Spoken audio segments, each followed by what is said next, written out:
So now I'm just going to do this to prove that opening your mouth without doing research has its consequences. This is another response to my response, where our friend Jeff Get One is saying that Trump has never enacted racist or discriminatory policies. So let's get to it, shall we? I'm going to give you two policies as an example. Both of them have to do with fair housing. So example number one, right behind me.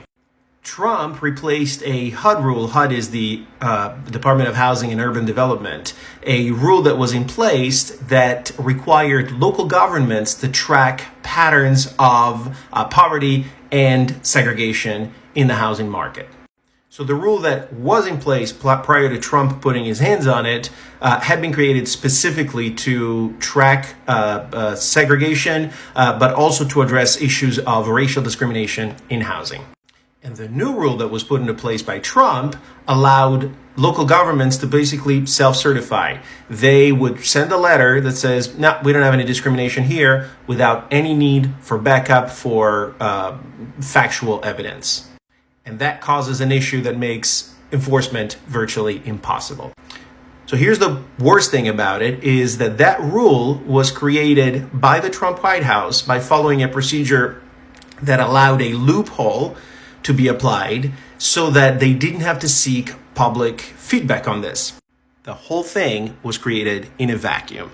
Let's move on to example number two. And here it is.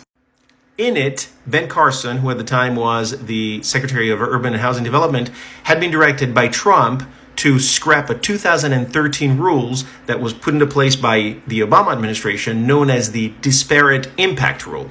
And that original Obama administration rule governed how plaintiffs in civil court could prove that racial discrimination in housing was, in fact, unintentional.